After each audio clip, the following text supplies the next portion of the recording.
Je veux laisser la place à notre frère, que le Seigneur encore le bénisse, et que nous soyons attentifs à la parole. Merci mon frère.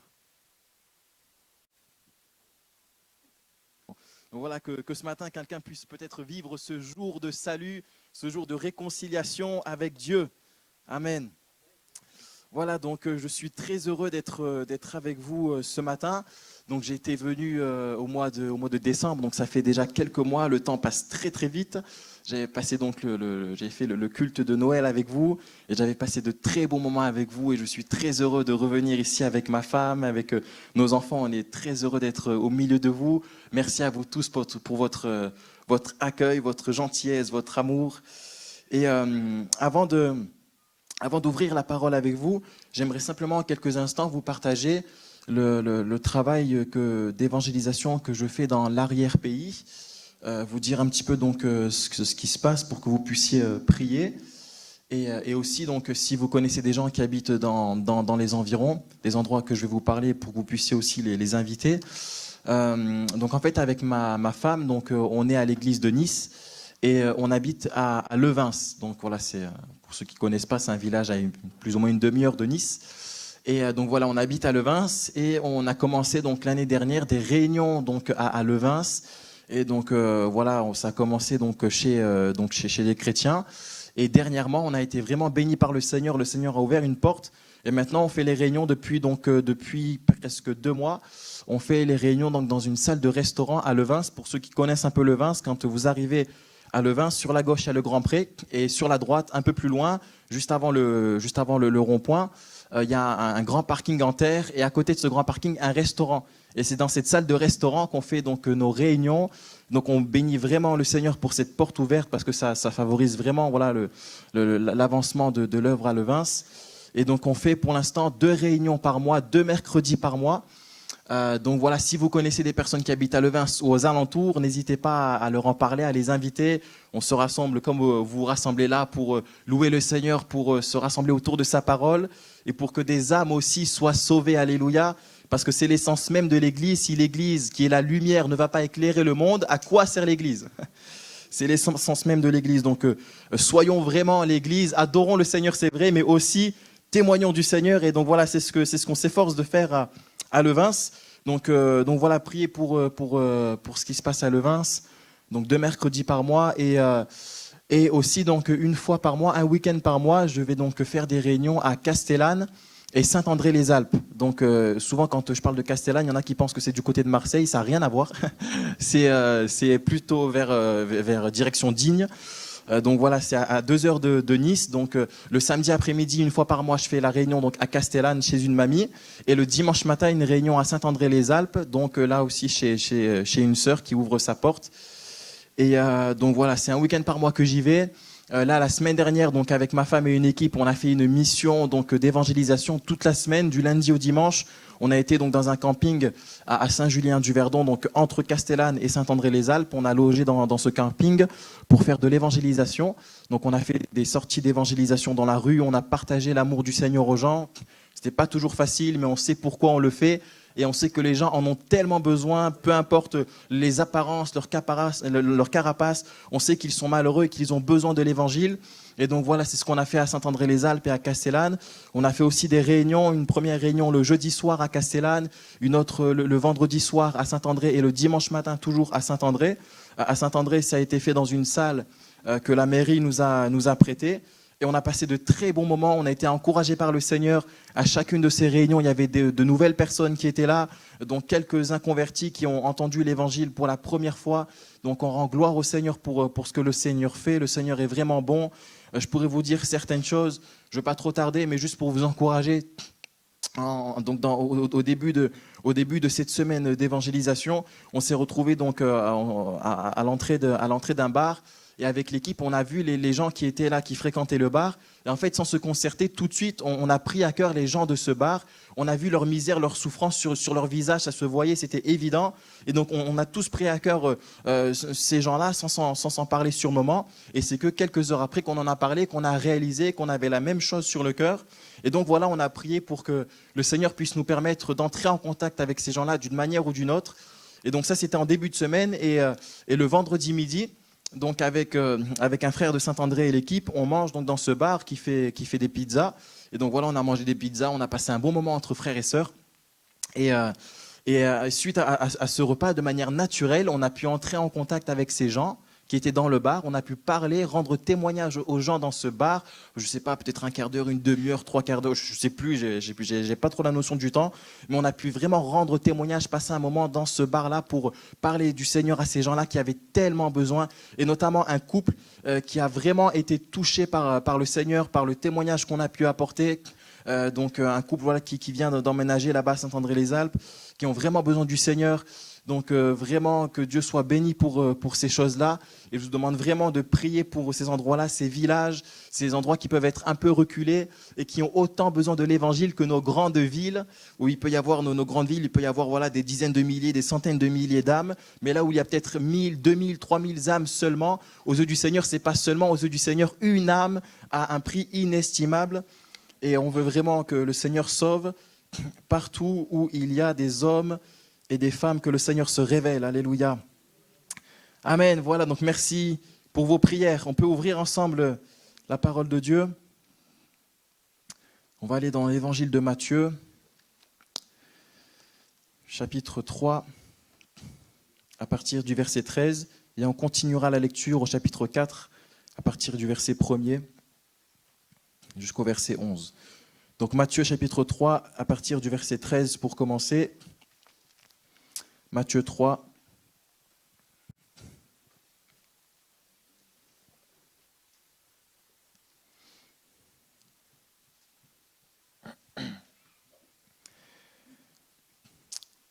Matthieu 3, à partir du verset 13, il est dit ceci. Alors Jésus vint de la Galilée au Jourdain, vers Jean, pour être baptisé par lui.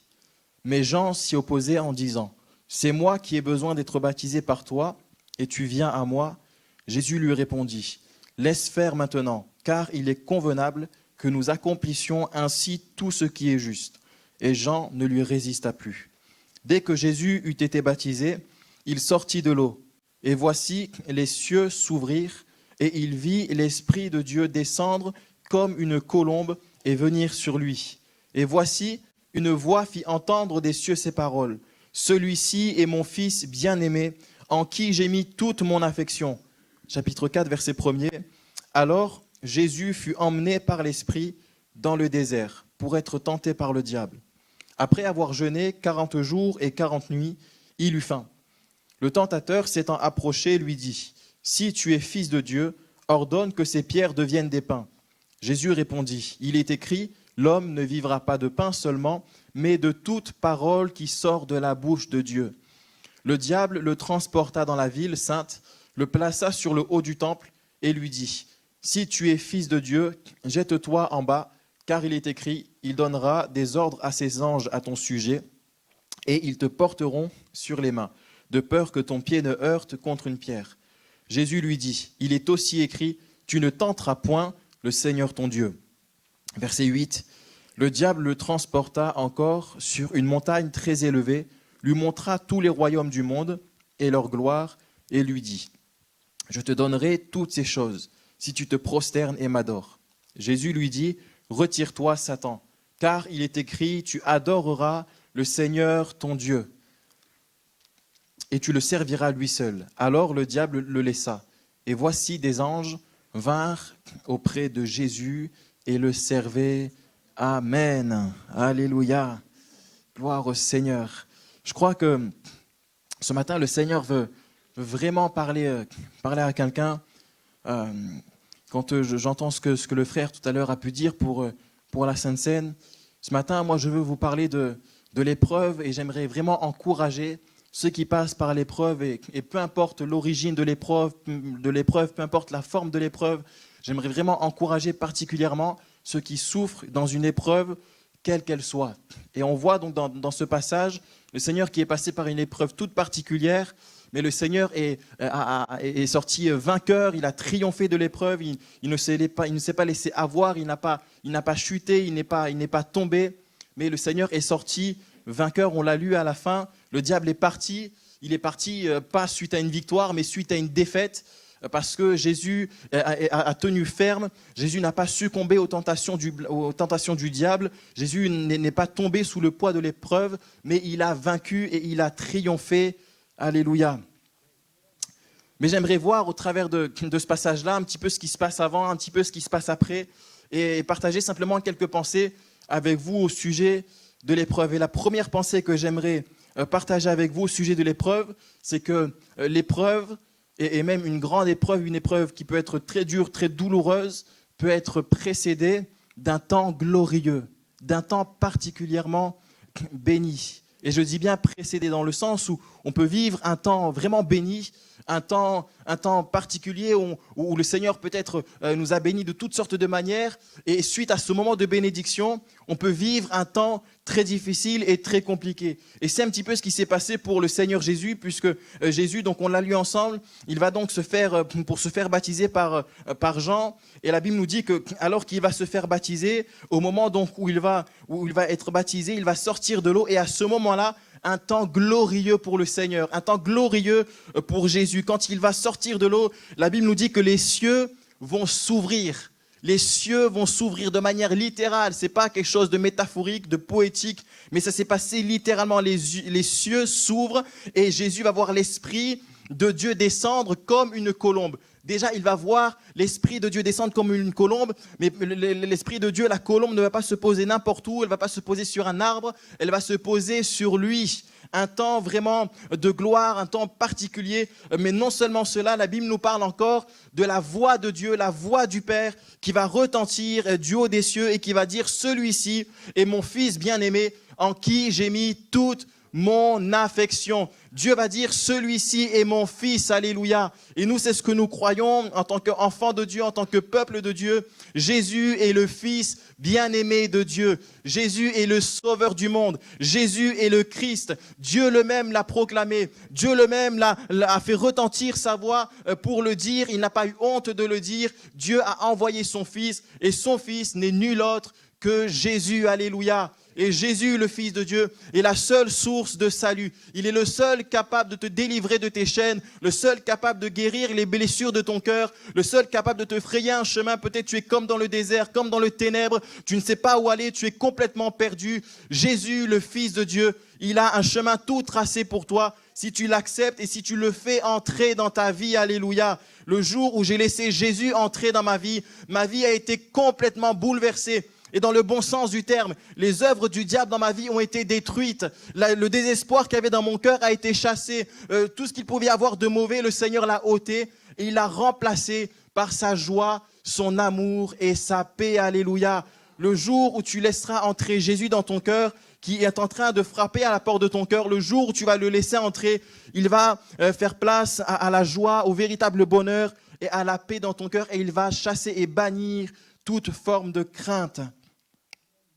Alors oui, Jésus est bien le Fils de Dieu. Et alors que Jésus donc va donc vivre toutes ces choses-là, le ciel qui s'ouvre, l'Esprit de Dieu qui va descendre sur lui, la voix de Dieu, la voix du Père qui va retentir, il va vivre un temps très particulier dans sa vie, un temps comme il en a très peu vécu sur terre. Et c'est vrai qu'on peut vivre parfois des temps vraiment, des temps très glorieux, des temps vraiment bénis, où on se sent comme pousser des ailes, où on sent le vent qui va dans notre sens, parce que c'est Dieu qui nous bénit, c'est Dieu qui nous fait avancer, c'est Dieu qui ouvre les portes qui doivent s'ouvrir, qui ferme les portes qui doivent se fermer, c'est Dieu qui pourvoit à nos besoins. Et peut-être que tu as connu des moments comme cela, des moments extraordinaires avec le Seigneur. Peut-être tu as connu des moments où Dieu a parlé à ton cœur, où Dieu t'a délivré, où Dieu a fait tellement de bien à ton cœur, à ton âme, à ton corps, à ta maison, à ta famille. Dieu a pu te faire tellement de bien, c'est vrai. Et Dieu est celui qui est capable de faire du bien. Dieu est celui qui est capable de faire lever sa lumière. Le Seigneur est encore capable de faire ces choses.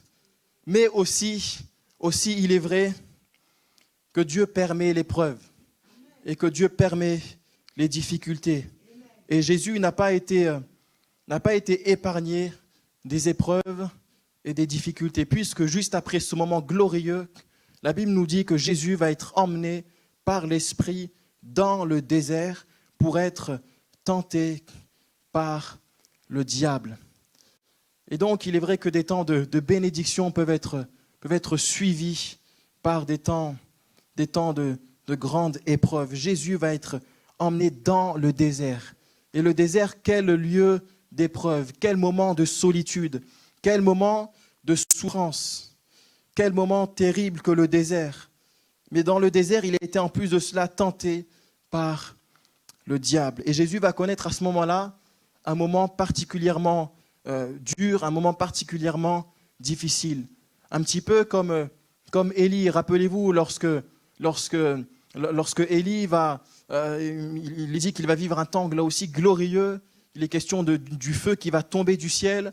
Lorsqu'il est en face de ces prophètes de Baal, Dieu va lui donner la victoire en faisant tomber le feu du ciel. Et il va avoir la victoire sur ces prophètes de Baal. Et donc ça va être un moment vraiment béni pour la vie et le ministère d'Élie. Mais juste après le chapitre qui suit, on va voir un Élie tout à fait différent, puisqu'il y a cette fameuse Jézabel qui va donc en vouloir à la vie de Élie. Et alors que Élie est menacé, il se sent vraiment en danger, il va être vraiment mal en point, au point même de demander la mort. Alors qu'au chapitre précédent, il va vivre une grande victoire, une victoire toute particulière. Et le chapitre suivant, il demande même la mort. Et cela nous montre bien que autant on peut connaître des moments vraiment bénis, autant on peut connaître la joie, on peut connaître la paix, on peut connaître la gloire de Dieu. C'est merveilleux, le Seigneur, on sent qu'il est là, on se sent comme porté par le Seigneur, on le ressent de manière particulière. Mais juste après, peut-être quelques semaines après, quelques mois après, peut-être même seulement quelques jours après ou quelques heures après,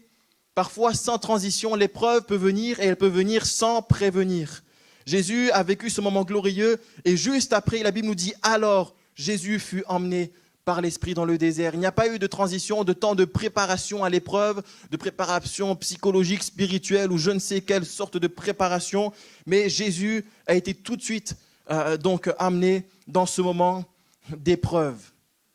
Et peut-être c'est le cas de quelqu'un, peut-être tu as connu des moments de bénédiction, et alors que tu as connu ces moments de bénédiction, les moments d'épreuve n'ont pas tardé à venir, les moments de souffrance n'ont pas tardé à frapper sur ta vie. Et j'aimerais te dire que c'est normal, parce que si le Seigneur lui-même n'a pas été épargné des épreuves, nous non plus, nous ne le serons pas.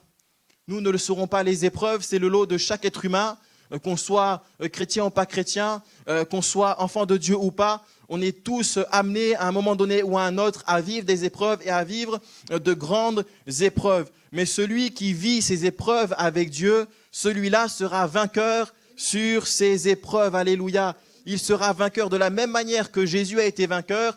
Tu seras vainqueur. Et si Jésus a été vainqueur, c'est vrai, Jésus est le Fils de Dieu. Et des fois, on peut se dire, oui, mais Jésus, c'est quand même Jésus. Il est parfait, c'est normal.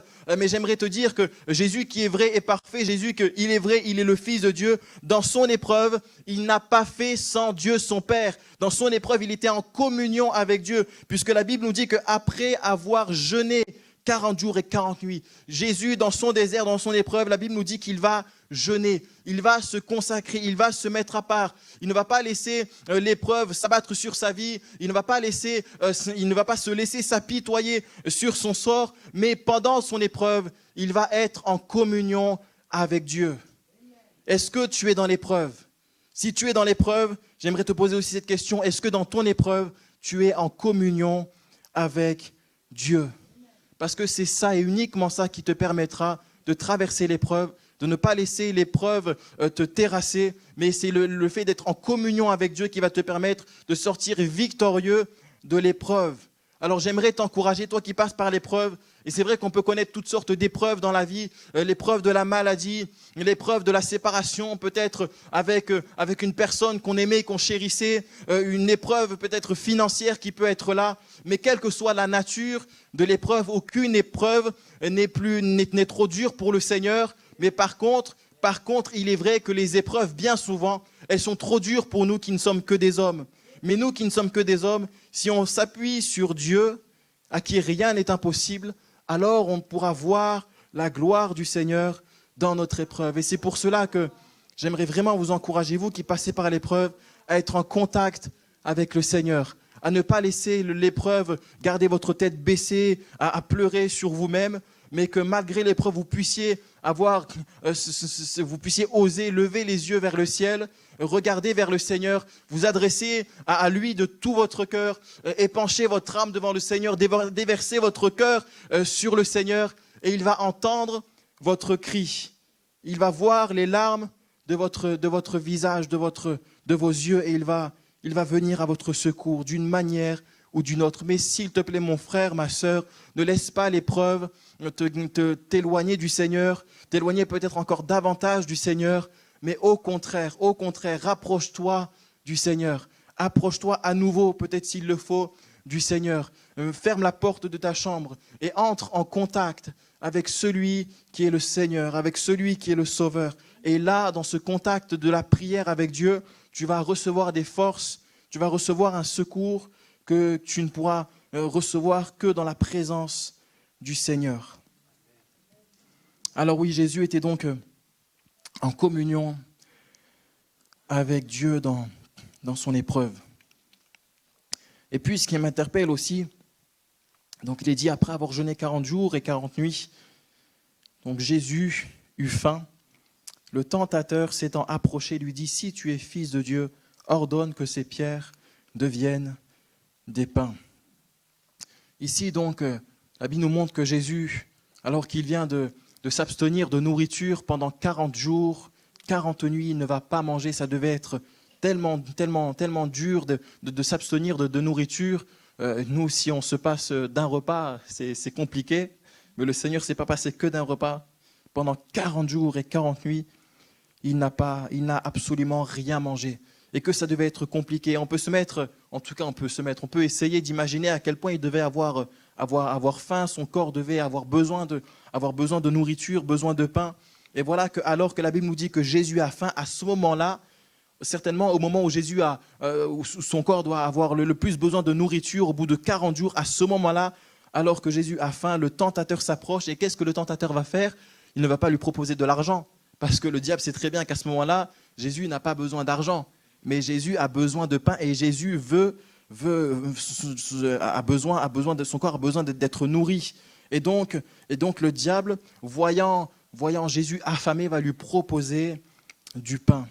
Et cela nous montre une chose, c'est que le diable, non seulement connaît nos moments de faiblesse, il voit ces moments où on peut être mal en point, et il attend ce moment-là pour pouvoir nous attaquer et pour pouvoir nous faire tomber. Et c'est ce que d'ailleurs la Bible dit dans 1 Pierre 5, verset 8, je vous lis ceci, il est dit « Soyez sobres, veillez, votre adversaire, le diable, rôde comme un lion rugissant, cherchant qui il dévorera. » Le diable est là comme un lion qui rugit et il rôde. Ça veut dire qu'il est là autour de nous. Il attend le moment qui pour lui est favorable, le moment où nous on est affaiblis, le moment où nous on ne sait plus peut-être trop quoi faire. Le diable attend le moment qui lui est favorable pour pouvoir nous tenter. Et à ce moment-là, pour le diable, c'était pour lui un moment favorable pour s'approcher du Seigneur et pour lui proposer donc du pain à ce moment-là.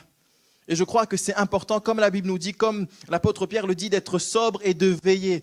Et de veiller pas seulement dans les moments où tout va bien, de veiller particulièrement dans les moments où ça ne va pas, dans les moments où peut-être il y a des larmes, des souffrances, des épreuves, de veiller en tout temps, parce que c'est particulièrement dans ces moments-là que le diable va venir se présenter et pour nous faire tomber. Déjà qu'il y a peut-être l'épreuve qui est là, le diable va essayer de nous faire tomber encore plus bas. Et déjà que le Seigneur était dans l'épreuve, à ce moment-là, dans le désert, à jeûner, à la fin de ce moment-là, le diable est venu et il a voulu prendre la victoire sur le Seigneur. Et c'est pour ça qu'il est important de veiller, parce que le diable continue malheureusement son travail, il continue à rôder, il continue à chercher une proie qui est faible, une proie facile, il continue à chercher une proie peut-être qui s'éloigne un peu du troupeau, une proie qui s'éloigne de son berger. Et quand la brebis s'éloigne de son troupeau, quand la brebis s'éloigne de son berger, alors elle devient à ce moment-là une proie facile. Et pour elle, à ce moment-là, elle est en grand danger. Elle est en grand danger. Et si peut-être à cause de l'épreuve, dans ce temps d'épreuve, tu n'es plus proche de Dieu, tu t'es éloigné du Seigneur, j'aimerais te dire, fais attention, parce que si tu continues à être loin du Seigneur, à t'éloigner de lui, tu es en grand danger. Parce que le diable cherche à te détruire. Il cherche à te perdre. Mais il faut à tout prix que tu puisses t'approcher du Seigneur et être près de lui. Et donc le diable a cherché à faire tomber le Seigneur, et donc il a tenté. Il a tenté Jésus en lui disant, voilà, si tu es fils de Dieu, ordonne que ces pierres deviennent des pains. Et Jésus, comme on l'a lu de toutes sortes de manières, il a été tenté à 3 reprises par le diable. Et j'aimerais dire ceci, c'est qu'au sujet de la tentation et de la tentation notamment du péché, le fait d'être tenté du péché, en soi, ce n'est pas ça le problème, puisque Jésus lui-même a été tenté. Et d'ailleurs, c'est ce que je vous lis aussi ce verset dans Hébreux chapitre 4, verset 15, où il dit ceci, « Car nous n'avons pas un souverain sacrificateur qui ne puisse compatir à nos faiblesses. Au contraire, il a été tenté comme nous en toutes choses, sans commettre de péché. » Donc Jésus a été tenté comme nous.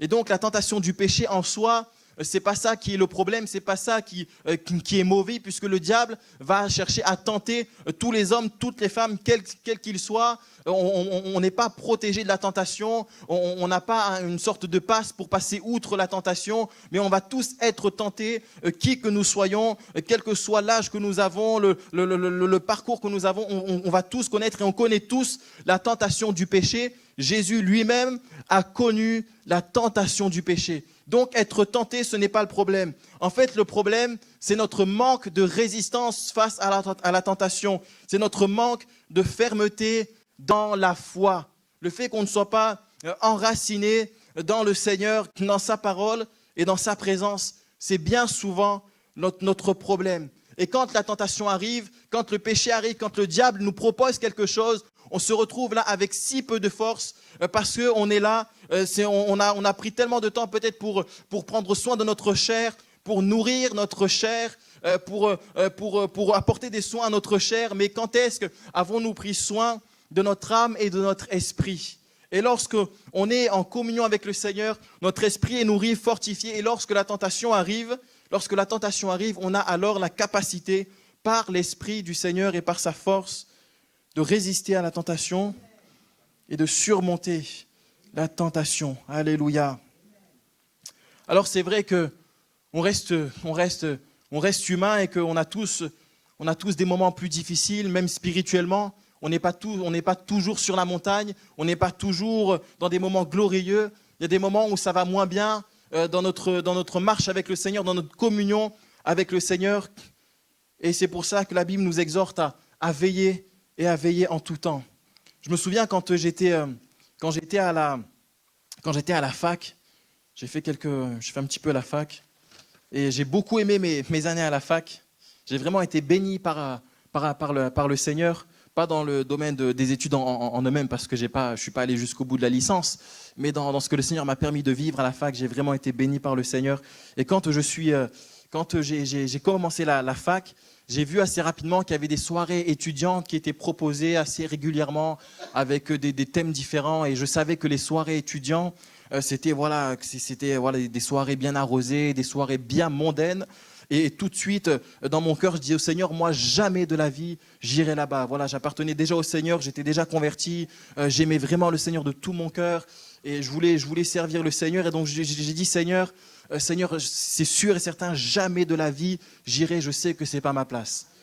Et donc voilà, les soirées étudiantes ont passé, j'ai vu les invitations, jamais j'y suis allé, jusqu'à un moment où, donc pour ceux qui ne savent pas, je suis originaire de l'île de la Réunion, et jusqu'au jour où j'ai vu donc à la fac une soirée étudiante spéciale 9-7-4. Alors là, je dis, bon Seigneur, je t'avais dit que j'irais pas. Mais juste cette fois-là, pour voir des collègues réunionnais, pour faire des connaissances avec des amis de la Réunion, tout ça, juste cette fois-là. Et bon, pour tout vous dire, j'ai pas cherché à écouter ce que le Seigneur voulait me dire. J'avais pris ma décision, donc j'y suis allé. Et donc voilà, il y avait la musique de la Réunion, il y avait la nourriture de la Réunion. C'était un régal à ce niveau-là. J'ai pu faire connaissance avec quelques personnes de la Réunion.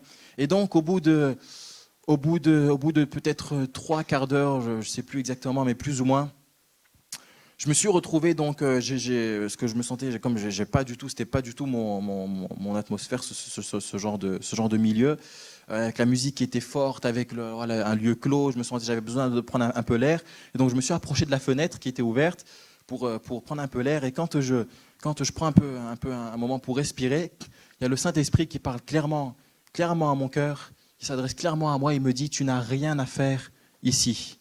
Tu n'as rien à faire ici. Et à partir de ce moment-là, en tout cas jusqu'à ce moment-là, je me sentais assez bien, je passais un bon moment. Mais à partir de ce moment-là, un malaise s'est installé dans mon cœur et j'étais plus du tout à l'aise. J'étais plus en mesure de pouvoir parler sereinement avec ces personnes avec qui je venais de faire connaissance.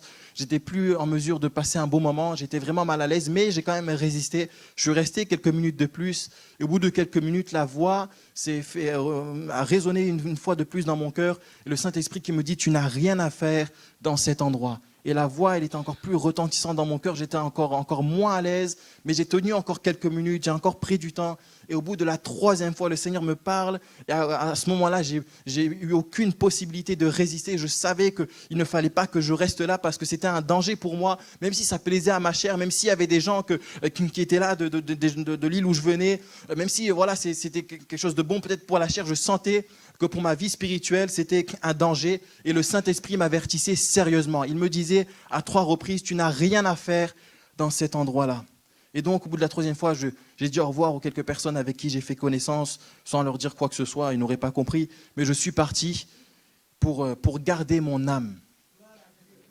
Et ça, c'est une chose qui est tellement, tellement importante. Parfois, on est prêt à se corrompre, on est prêt à apprendre des voies qui ne sont pas celles de Dieu, qui ne sont pas des voies que jamais on aurait prises par nous-mêmes, mais que parfois, voilà, la tentation est là, la tentation vient, le diable nous propose quelque chose tellement alléchant, parce qu'il y a des choses qui peuvent nous plaire plus que d'autres, et quand il nous propose ces choses-là, alors on peut s'y engager, et si on ne fait pas attention, on peut tomber dedans et y demeurer malheureusement. Et le Seigneur, à ce moment-là, dans sa grâce, m'a gardé, c'est vrai, mais j'aimerais dire quand même que s'il m'a gardé, j'ai quand même écouté la voix du Seigneur. Et c'est important, on n'est pas des robots, on n'est pas des esclaves. Le Seigneur nous laisse le choix. Et quand le Seigneur nous montre la voie à suivre, il nous laisse le choix de la suivre ou de ne pas la suivre. Et le Seigneur t'appelle aussi à suivre sa voie, à faire le bon choix, à ne pas te laisser détourner. Peut-être tu t'es engagé dans un mauvais chemin, peut-être tu as pris un mauvais tournant. Ce n'est pas trop tard pour toi de revenir, ce n'est pas trop tard pour toi de faire demi-tour. Le Seigneur t'appelle encore, le Seigneur veut encore t'accorder sa grâce. Dieu ne se lasse pas de pardonner, c'est ce que la Bible dit. Dans le livre aussi de Jérémie, il a été question de ça hier soir à la jeunesse à Nice. Il est dit que Dieu ne se lasse pas d'envoyer ses serviteurs. En d'autres mots, Dieu ne se lasse pas de parler, alléluia. Et peu importe la situation de ton cœur, la situation de ta vie spirituelle, le Seigneur ne se lasse pas, il veut encore te pardonner, il veut encore te parler, et certainement que ce matin, il te parle pour t'épargner toutes sortes de souffrances et toutes les conséquences des péchés que tu pourrais commettre dans l'avenir. Parce que le diable, malheureusement, il est vrai qu'il est rusé, et dans un certain sens, il est fort. Il est fort pour nous tenter. Et regardez ce qui s'est passé avec Jésus. La Bible nous dit qu'on voit qu'il y a comme une escalade dans la tentation. Il est d'abord question donc du tentateur qui va s'approcher. Il va s'approcher simplement. Au verset 5, pour la tentation suivante, il est dit: le diable va transporter le Seigneur. Il va le mettre sur le haut du temple. Sur le haut du temple. Et juste après l'avoir passé sur le haut du temple, en le tentant d'une certaine manière, pour la dernière tentation, il nous est dit que le diable va transporter le Seigneur encore, donc il va le transporter encore, et là sur une montagne très élevée. Donc il commence d'abord par s'approcher simplement du Seigneur pour la première tentation. Pour la deuxième tentation, il va placer Jésus sur le haut du temple. Et pour la troisième tentation, il va placer le Seigneur sur une montagne très élevée. Et ceci nous montre que le diable est fort pour nous tenter et que la tentation, elle peut se montrer non seulement répétitive, mais la tentation, elle peut gagner en intensité. La tentation, elle peut prendre de la place et de plus en plus de place. Parfois, peut-être même jusqu'à se demander: est-ce que je vais tenir? Est-ce que je vais résister? Est-ce que je vais arriver jusqu'au bout? Est-ce que je vais demeurer ferme dans le Seigneur? Et Jésus a connu cette tentation du péché, et il a connu cette intensité qui est escaladée, qui a augmenté dans la tentation.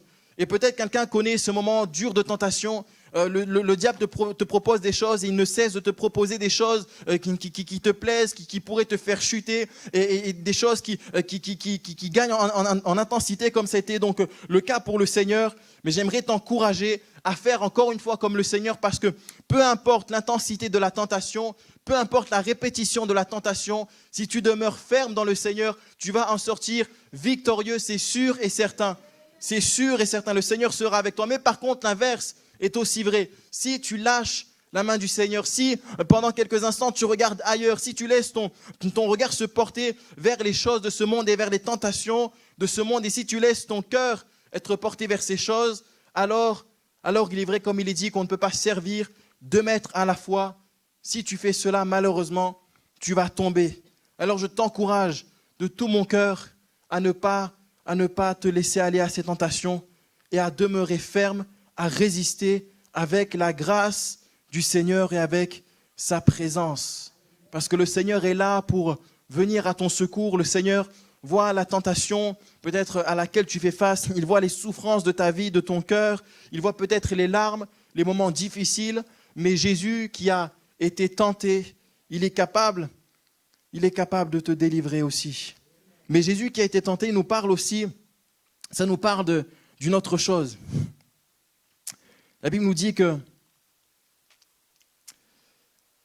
comme on l'a lu en fait dans Hébreux 4, verset 15, nous n'avons pas un souverain sacrificateur qui ne puisse compatir à nos faiblesses. Ça veut dire que Jésus qui a été tenté, il connaît les tentations, il connaît les épreuves, et donc il connaît aussi les souffrances par lesquelles tu passes aujourd'hui, il connaît ces moments douloureux, et à cause de cela, donc, il compatit, il a compassion de toi. Jésus n'est pas là en train de te juger, il n'est pas là en train de pointer son doigt sur ta vie pour t'accuser, pour t'écraser, pour t'ébranler, mais Jésus a son regard posé sur toi avec un regard plein d'amour et plein de compassion parce que lui-même, dans sa chair, il a connu la tentation, il a connu l'épreuve et je dirais qu'il a même connu la plus grande des épreuves, celle de l'humiliation de la croix, celle de la mort de la croix. Jésus a connu la plus horrible des morts et des souffrances. Et à cause de cela, Jésus connaît la plus grande de tes peines et la plus grande de tes souffrances.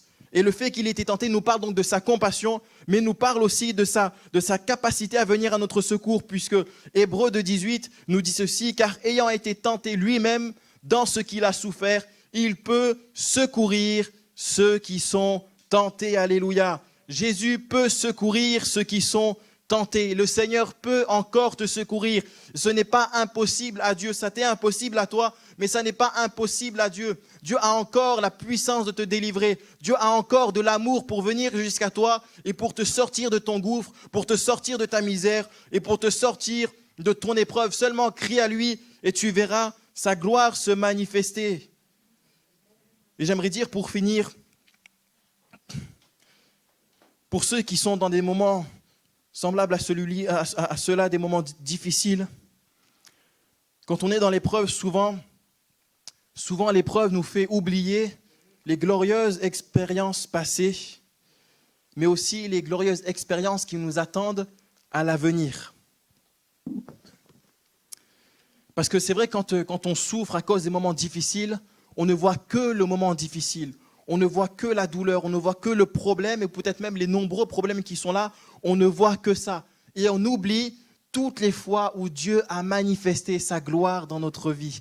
Alors j'aimerais t'encourager. N'oublie pas, tu es dans l'épreuve, c'est vrai. Tu souffres, c'est vrai. Mais Dieu ne t'a pas déjà béni? Est-ce que Dieu ne t'a pas déjà délivré? Est-ce que Dieu n'est pas déjà venu à ton secours? Souviens-toi de toutes ces fois où Dieu t'a fait voir sa puissance. Souviens-toi de ces expériences merveilleuses que tu as vécues avec lui. Mais souviens-toi aussi que si tu en as vécu par le passé et que peut-être aujourd'hui c'est difficile, Dieu n'a pas fini d'agir et il y a d'autres expériences, d'autres bénédictions qui t'attendent à l'avenir. Alors relève la tête. Ton sort n'est pas un sort désespéré, ta vie n'est pas, les épreuves de ta vie ne sont pas trop dures pour le Seigneur. Jésus a encore un plan pour toi. Il a encore des choses merveilleuses à te faire vivre. Alléluia.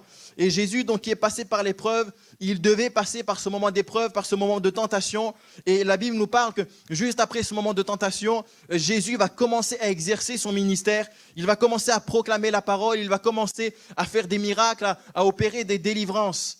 Jésus devait passer par ce moment ce moment d'épreuve. Et de la même manière, nous aussi, nous avons besoin de moments d'épreuve pour connaître davantage le Seigneur, pour grandir davantage avec le Seigneur et pour porter encore davantage de fruits.